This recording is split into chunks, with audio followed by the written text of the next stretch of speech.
इस वक्त सबसे बड़ी खबर जयपुर से। भारतीय जनता पार्टी के वरिष्ठ नेता कैलाश चौधरी ने आज राजस्थान बीजेपी किसान मोर्चा के अध्यक्ष के रूप में पदभार ग्रहण किया। तस्वीरें आप देख लीजिए। चिरावा में आयोजित औपचारिक कार्यक्रम में उन्होंने कहा कि उनका उद्देश्य किसानों को आत्मनिर्भर बनाना और उन्हें केंद्र और राज्य सरकार की कृषि योजनाओं का पूरा लाभ पहुंचाना है। और ये तस्वीरें आप देख सकते हैं। यहाँ पर कैलाश चौधरी साथ ही मदन राठौड़ का यहाँ पर साफा पहना करके स्वागत किया गया। कैलाश चौधरी ने बताया कि किसान मोर्चा अब प्रदेश भर में खेतिहार उत्पादन, कृषि हित योजनाओं और ग्रामीण विकास को और ज्यादा प्रभावी ढंग से लागू करेगा। बीजेपी प्रदेशाध्यक्ष मदन राठौड़ ने पदभार ग्रहण करवाया। ये तस्वीरें, कार्यक्रम में बड़ी संख्या में कार्यकर्ता, स्थानीय नेता और किसान भी मौजूद रहे।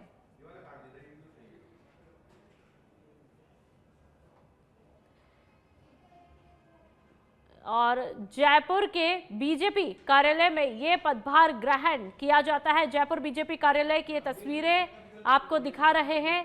और कैलाश चौधरी किसान मोर्चा के अध्यक्ष बने, राजस्थान बीजेपी किसान मोर्चा के अध्यक्ष बने।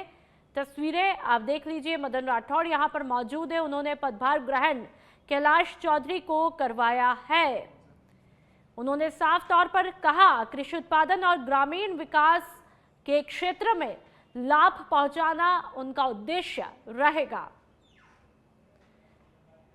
तो ये पदभार ग्रहण की तस्वीरें जब कैलाश चौधरी को करवाया जाता है, बीजेपी कार्यालय में करवाया जाता है और तमाम बीजेपी के दिग्गज यहां पर मौजूद रहते हैं। बीजेपी के प्रदेशाध्यक्ष मदन राठौड़ की मौजूदगी में कैलाश चौधरी को पदभार ग्रहण करवाया जाता है।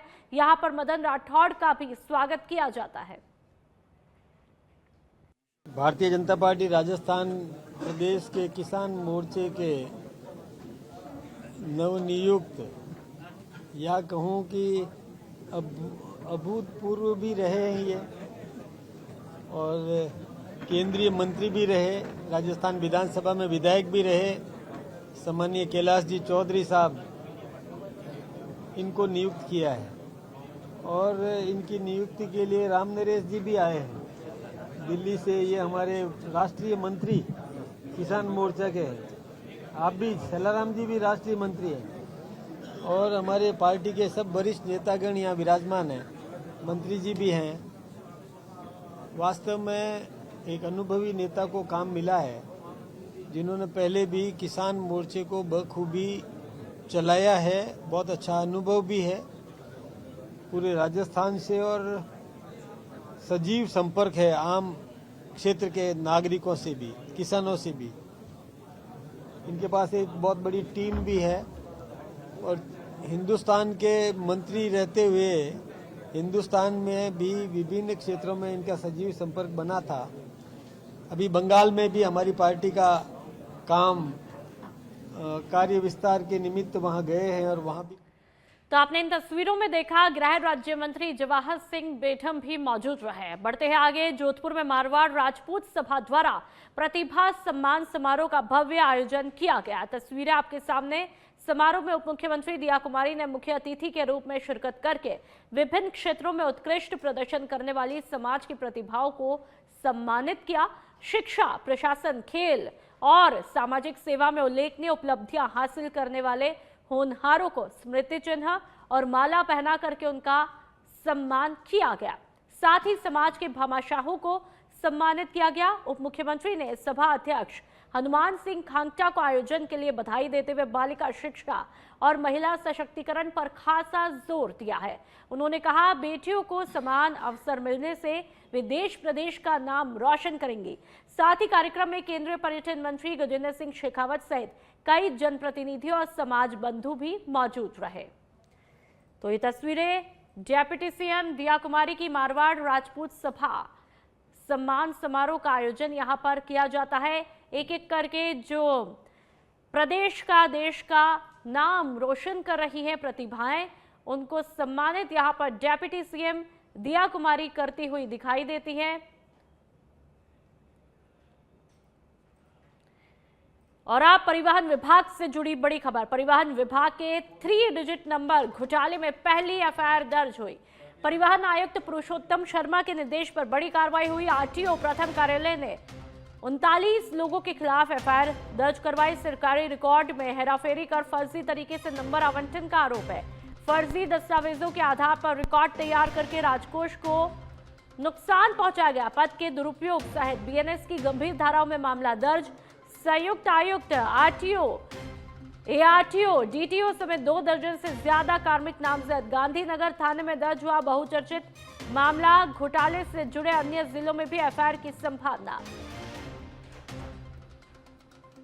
तो लगातार आपको ये अहम खबर बता रहे हैं कि किस तरह से एफआईआर दर्ज होती है। और ये डॉक्यूमेंट भी आप देख सकते हैं, शायद एफआईआर का है तफसीर से। और ज्यादा जानकारी के लिए संवाददाता राकेश दाधीच हमारे साथ में फोन लाइन पर जुड़ चुके हैं। राकेश, पहले तो आपसे पूरा मामला समझना चाहेंगे।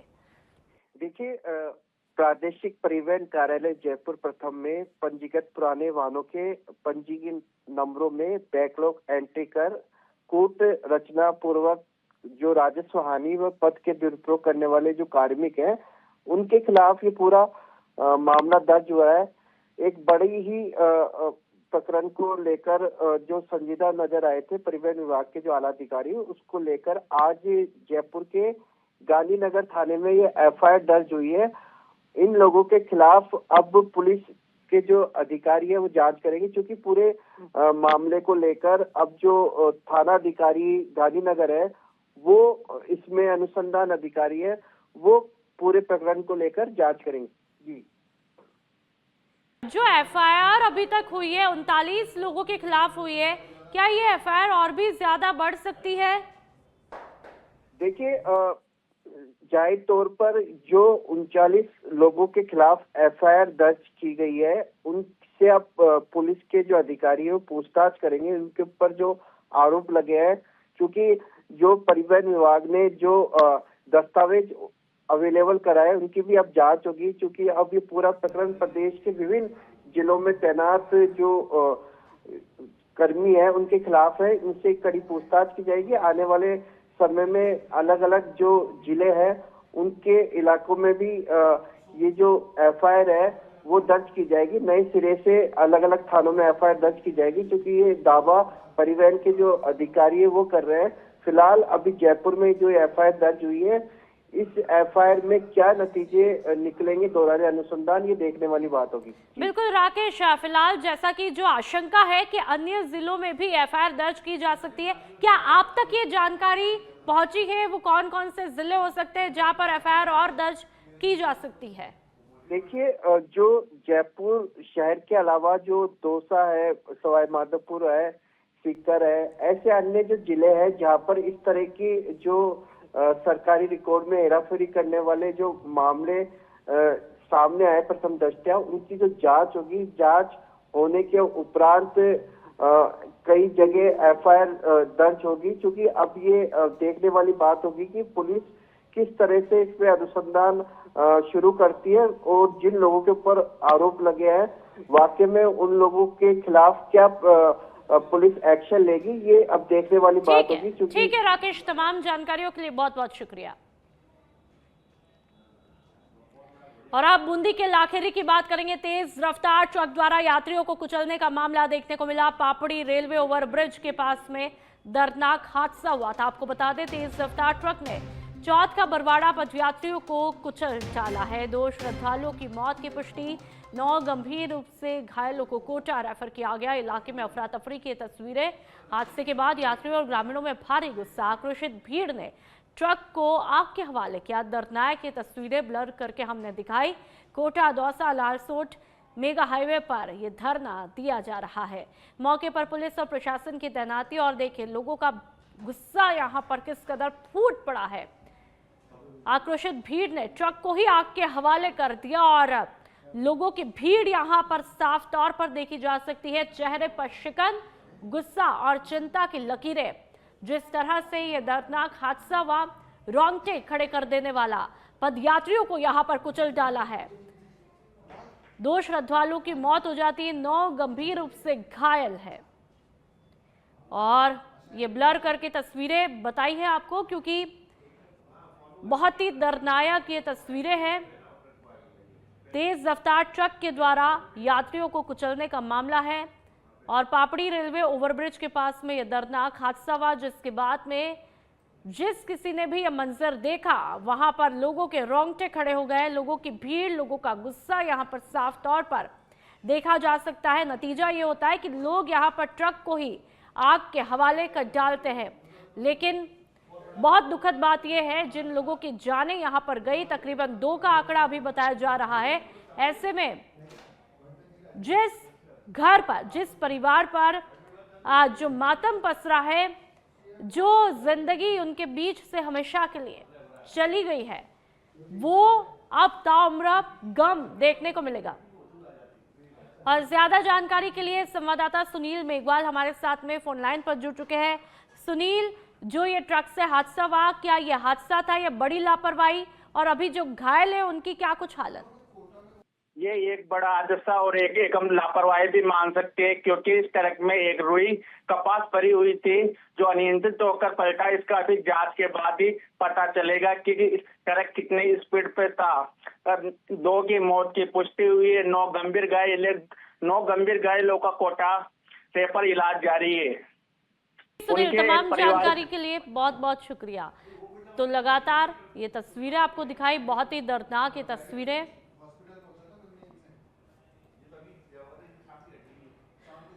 जयपुर में 8 से 15 जनवरी 2026 तक आयोजित होने जा रही सेना दिवस परेड 2026 की तैयारियों को अंतिम रूप दिया जा रहा है। रविवार को मुख्य सचिव वी श्रीनिवास ने महल रोड जगतपुरा स्थित आयोजन स्थल का दौरा करके व्यवस्थाओं की गहन समीक्षा की। इस दौरान उन्होंने संबंधित अधिकारियों को आपसी कोऑर्डिनेशन के साथ में समयबद्ध तरीके से सभी काम पूरे करने के निर्देश दिए। मुख्य सचिव ने कहा कि जयपुर में सेना दिवस परेड का आयोजन पूरे प्रदेश के लिए गर्व और सम्मान का विषय है और इसे राष्ट्रीय स्तर की गरिमा के अनुरूप आयोजित किया जाना चाहिए। उन्होंने सुरक्षा व्यवस्था, यातायात प्रबंधन, स्वच्छता, बिजली, पेयजल, पार्किंग, चिकित्सा सेवा और आपातकालीन प्रबंधन को लेकर विशेष दिशा निर्देश दिए। निरीक्षण के दौरान प्रशासन और भारतीय सेना के वरिष्ठ अधिकारी यहां पर मौजूद रहे। तो तस्वीरें आप देख सकते हैं मुख्य सचिव वी श्रीनिवास की सेना दिवस परेड 2026 की तैयारियों को लेकर के यहां पर दिशा निर्देश उनके द्वारा दिए गए। आयोजन स्थल का निरीक्षण मुख्य सचिव यहां पर करते हुए दिखाई देते हैं, तमाम अधिकारियों से बातचीत करते हैं, दिशा निर्देश देते हैं और ये दिशा निर्देश देने का और ज्यादा जानकारी के लिए संवाददाता निरंजन चौधरी हमारे साथ में फोन लाइन पर जुड़ चुके हैं। निरंजन, परेड दिवस की तैयारियों को लेकर के क्या कुछ मुख्य सचिव वी श्रीनिवास ने दिशा निर्देश दिए हैं? ये दिवस कितना महत्वपूर्ण रहने वाला है? देखिए नुपुर, ये जो पूरा आयोजन जो है वो 8 से 15 जनवरी तक ये सेना दिवस परेड का जो है वो यहाँ पर जयपुर शहर में जो है वो मनाया जाएगा। जयपुर को इसकी मेजबानी का अवसर मिला है, तो ये राजस्थान और जयपुर के लिए बड़े ही गर्व का विषय है और किसी भी तरीके की कोई जो है कोई गतिविधि इस तरीके से ना हो कि सेना दिवस में कोई बाधा आए। इसके लिए तमाम जो अधिकारी हैं वो लगातार जो है मौका मुआयना जो है वो कर रहे हैं। इसी क्रम में जो है आज चीफ सेक्रेटरी साहब वी श्रीनिवास, उन्होंने तैयारियां जो है उनकी समीक्षा यहाँ पर ली है, क्योंकि सुबह 7 बजे से लेकर 12 बजे तक अभी भी जो परेड है वो यहाँ पर चल रही है। इसके अलावा यहाँ पर कलेक्टर साहब डॉक्टर जितेंद्र कुमार सोनी खुद यहाँ पर मौजूद थे। उसके अलावा निगम कमिश्नर समेत तमाम अधिकारी जो हैं जयपुर शहर के वो यहाँ पर मौजूद थे। यानी कि किसी भी तरीके की कोई सफाई व्यवस्था में कोई दिक्कत ना आए, किसी भी तरीके से और कोई दिक्कत ना हो, पुलिस की तरफ से कोई प्रॉब्लम ना हो, उसके लिए तमाम तैयारियों को जो है वो अंतिम रूप यहाँ पर दिया जा रहा है। उसी क्रम में आज मुख्य सचिव साहब जो है वो यहाँ पर तैयारियों की समीक्षा बैठक जो है वो लेने के लिए, समीक्षा करने के लिए जो है वो यहाँ पर पहुंचे थे। निरंजन, 8 से 15 तारीख यानी कि तकरीबन 8 दिन तक सेना दिवस परेड की तैयारियां देखने को मिलेगी। हर दिन की क्या एक अपनी अलग तस्वीर होगी? कितना महत्वपूर्ण ये 8 दिन रहने वाले हैं निरंजन? बिल्कुल नुपुर, देखिए ये 8 दिन अलग अलग तरीके की एक्टिविटी जो है वो सेना के जवानों द्वारा की जाएंगी और यहाँ पर परेड निकाली जाएगी, घुड़सवारी होगी, उसके अलावा तमाम अलग अलग एक्टिविटीज जो है वो यहाँ पर देखने को मिलेगी। उसमें अलग अलग जो बटालियन है वो अपना अलग अलग रोल निभाते हुए जो है वो यहाँ पर नजर आएंगे। तो पूरा ओवरऑल अगर हम बात करें तो तमाम जो तैयारियां हैं वो यहाँ पर हो चुकी हैं, और तो कुछ दिन बाद में ही ये पूरा आयोजन जो है वो यहाँ पर किया जाएगा। ठीक है निरंजन, तमाम जानकारियों के लिए बहुत बहुत शुक्रिया। तो 8 से 15 तारीख तक सेना दिवस परेड का आयोजन जयपुर करेगा, यानी कि राजधानी जयपुर में एक खास आयोजन होने जा रहा है पूरे 8 दिनों तक। तस्वीरें सबसे पहले सच बेधड़क पर आपको बता दें, मुख्यमंत्री भजनलाल शर्मा का काफिला पहुंचा है एंटरटेनमेंट पैराडाइज।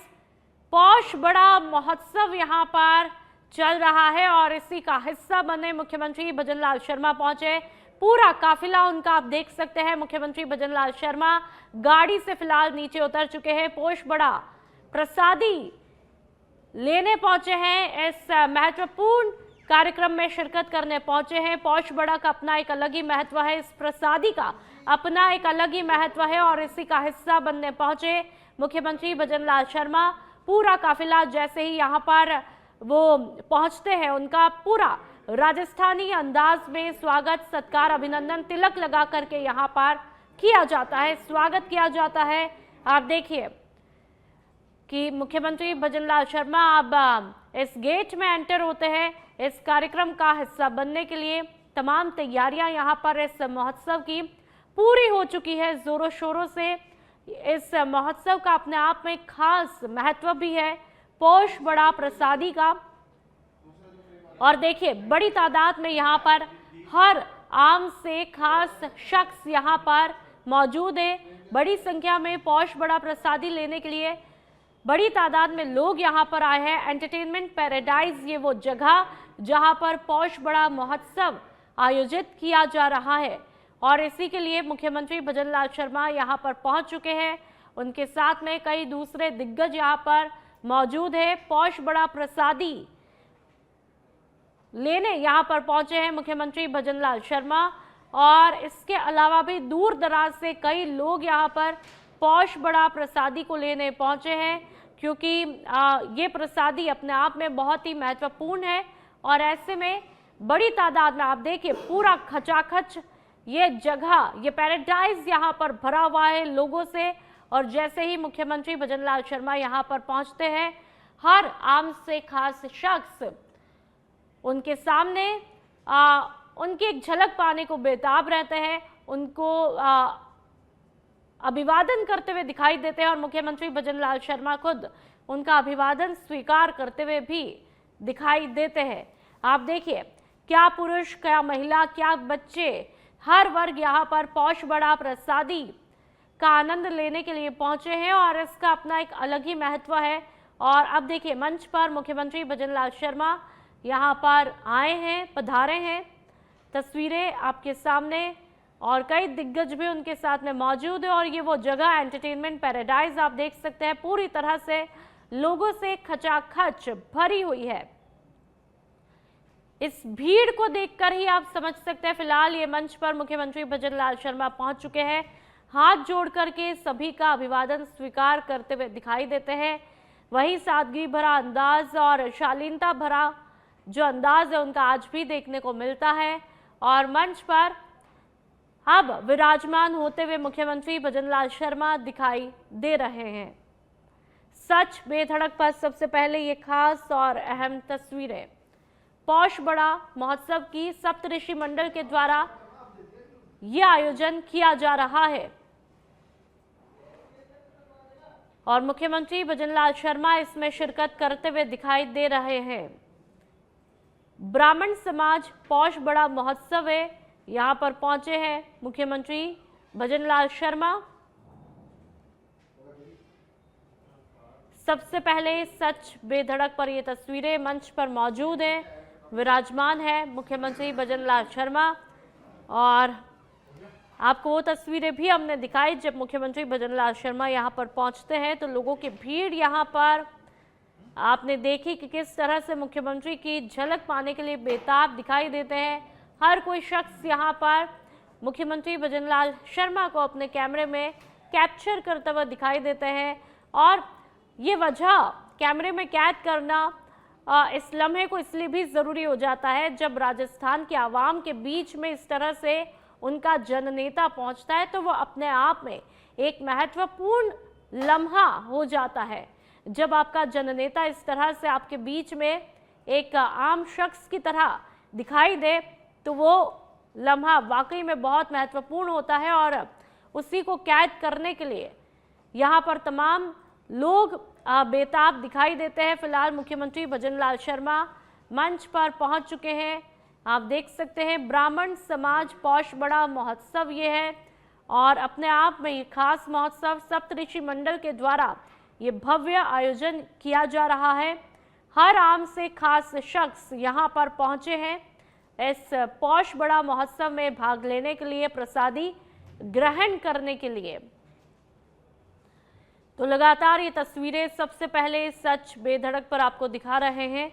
सप्तऋषि मंडल के द्वारा ये आयोजन एक महत्वपूर्ण आयोजन पौष बड़ा महोत्सव का, और अब देखिए शायद मुख्यमंत्री भजनलाल शर्मा को सम्मानित यहाँ पर किया जा रहा है। एक देखिए कि किस तरह से मुख्यमंत्री भजनलाल शर्मा को चुनरी उड़ा करके यहाँ पर उनका स्वागत सत्कार अभिनंदन सम्मान यहाँ पर किया गया और सम्मान से अनमोल कोई तोहफा नहीं होता। और देखिए कि किस तरह से यहाँ पर स्वागत सत्कार अभिनंदन का कार्यक्रम चल रहा है। तो सबसे पहले सच बेधड़क पर ये तस्वीरें आपको दिखा रहे हैं। बड़ी संख्या में यहाँ पर प्रसादी लेने के लिए पहुंचे हैं तमाम लोग।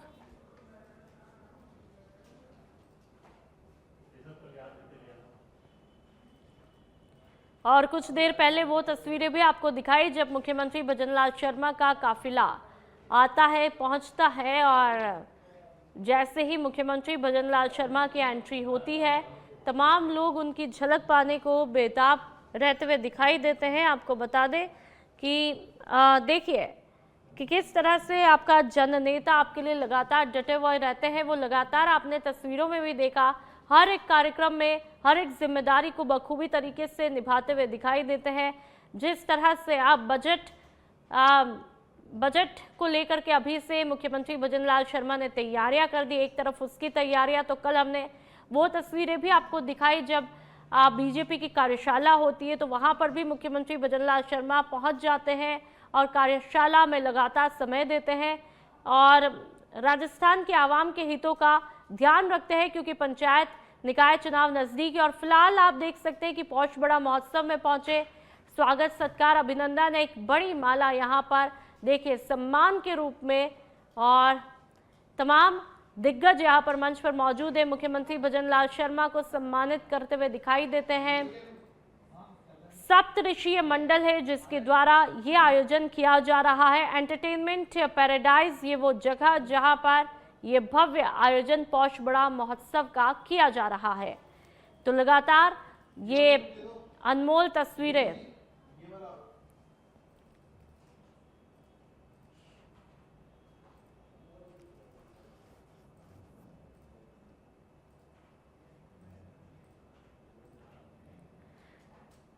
और अब अगली खबरों का रुख करेंगे। जयपुर के पावटा बस स्टैंड पर रविवार को एक सड़क हादसा हुआ जिसमें 2 लोग घायल हुए। प्रत्यक्षदर्शियों के मुताबिक बस स्टैंड के पास चल रहे एक ट्रक चालक ने अचानक ब्रेक लगा दिए, जिससे पीछे से आ रहे दूसरे ट्रक ने उसे टक्कर मार दी। टक्कर इतनी भयावह थी कि आगे वाले ट्रक ने सड़क किनारे मौजूद 2 लोगों को अपनी चपेट में ले लिया। हादसे के बाद मौके पर अफरा तफरी हुई। आसपास मौजूद लोगों ने तत्परता दिखाते हुए घायलों को बाहर निकाला और निजी वाहनों की मदद से पावटा उपजिला अस्पताल पहुंचाया, जहां पर उनका उपचार जारी है। सूचना मिलने पर प्रागपुरा पुलिस मौके पर पहुंची और यातायात को सुचारू करवाया। पुलिस ने हादसे के कारणों की जांच शुरू की है। प्रारंभिक जांच में लापरवाही से वाहन चलाना हादसे का मुख्य कारण माना जा रहा है। स्थानीय लोगों ने बस स्टैंड क्षेत्र में भारी वाहनों की गति पर नियंत्रण की मांग की है। और ये तस्वीरें आपको दिखा रहे हैं कि किस तरह से अफरा तफरी का माहौल यहाँ पर जयपुर के पावटा में देखने को मिलता है। ट्रकों की टक्कर से सड़क हादसा। करौली के रौटकला में जमीनी विवाद को लेकर के हिंसक घटना देखने को मिली है। विवाद के दौरान फायरिंग और पथराव किया गया, जिसमें 10 साल के बच्चे समेत 2 लोग घायल हुए। घटना का वीडियो सोशल मीडिया पर जमकर वायरल है, जिसमें युवकों के हाथों में बंदूक दिखाई दे रही है और वे फायरिंग करते हुए दिखाई देते हैं। वीडियो आप देख लीजिए करौली डीएसपी अनुज शुभम ने बताया कि सूचना मिलते ही सदर थाना पुलिस मौके पर पहुंची और घायलों को जिला अस्पताल में एडमिट करवाया, जहां पर उनका इलाज जारी है। घायल चंद्रपाल गुर्जर ने बताया, गांव के सरकारी स्कूल के खेल मैदान पर अतिक्रमण को लेकर लंबे समय से विवाद चल रहा था। इसी विवाद के चलते आरोपियों ने हमला किया। घटना में चंद्रपाल की छाती और 10 साल के पुष्पेंद्र गुर्जर के पैर में छर्रे लगे हैं। पुलिस फरार आरोपियों की तलाश में जुटी हुई है। सुबेरपुर में राजगुरु सर्कल से कृषि मंडी तक बन रही सीसी सड़क का निर्माण कार्य बजरी की कमी के चलते पिछले कुछ दिनों से रुका हुआ है। सड़क का एक हिस्सा बन चुका है, जबकि दूसरी तरफ का काम अधूरा पड़ा है, जिससे नगरवासियों और वाहन चालकों को आवाजाही में भारी दिक्कतों का सामना करना पड़ रहा है। अधूरी सड़क के कारण जाम और दुर्घटनाओं की आशंका भी है। सार्वजनिक निर्माण विभाग के अधिकारी तनवीर सिंह ने बताया कि बजरी की समस्या का समाधान कर लिया है और कल से निर्माण कार्य दोबारा शुरू होगा। उन्होंने ये भी कहा कि एक तरफ मार्ग बंद होने के बावजूद कुछ लोग वहां से वाहन निकाल रहे हैं, जो दुर्घटनाओं को न्योता भी दे सकते हैं। तो वहीं कांग्रेस नेता करण सिंह मेड़तिया ने निर्माण कार्य में देरी पर नाराजगी जताते हुए जल्द काम पूरा करने की मांग की है। और अब बात अलवर की, जहां पर राजीव गांधी सामान्य चिकित्सालय में स्थित दिव्यांग वार्ड को अब दिव्यांग पुनर्वास केंद्र के रूप में विकसित किया गया है। राज्य वन और पर्यावरण मंत्री संजय शर्मा ने इस केंद्र का उद्घाटन किया। इस मौके पर मंत्री संजय शर्मा ने कहा कि दिव्यांगों को एक ही छत के नीचे सभी आवश्यक सुविधाएं उपलब्ध कराने के उद्देश्य से ये पहल की है। उन्होंने बताया कि जिले सहित आसपास के इलाकों से आने वाले दिव्यांगों को उपचार, पुनर्वास, परामर्श, फिजियोथेरेपी, मनोवैज्ञानिक सहायता और कौशल विकास जैसी सुविधाएं एक ही जगह पर मिलेगी, ताकि उन्हें किसी भी प्रकार की परेशानी ना हो। तो वहीं डॉक्टर सविता गोस्वामी ने बताया कि दिव्यांग पुनर्वास केंद्र सरकार की योजना के तहत खोला गया है, जहां पर अलवर से 100 किलोमीटर के दायरे में आने वाले दिव्यांगों को निःशुल्क फिजियोथेरेपी, दिव्यांग उपकरण, उपचार और दिव्यांग प्रमाण पत्र सहित विभिन्न योजनाओं का लाभ भी मिलेगा। तो ये शुभारंभ की तस्वीरें संजय शर्मा ने किया शुभारंभ। राजीव गांधी सामान्य चिकित्सालय में नई पहल देखने को मिली। रविवार को केलवाड़ा कस्बे में ऊर्जा मंत्री हीरालाल नागर के पहली बार पहुंचने पर किराड़ समाज के युवाओं ने उनका भव्य स्वागत किया।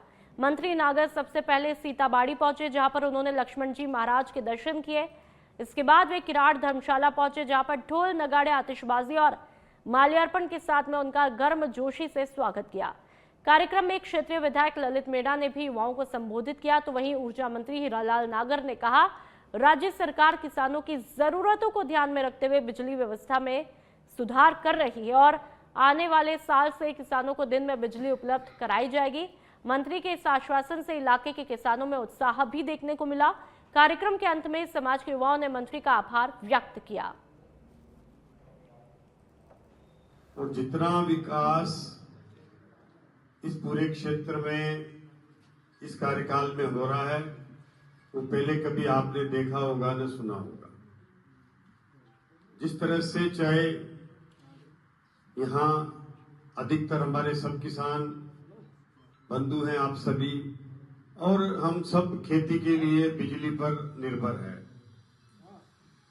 और यहाँ एक ही कार्यकाल में आपके यहाँ अभी तक जो रिकॉर्ड है कि 4 नए प्रसारण तंत्र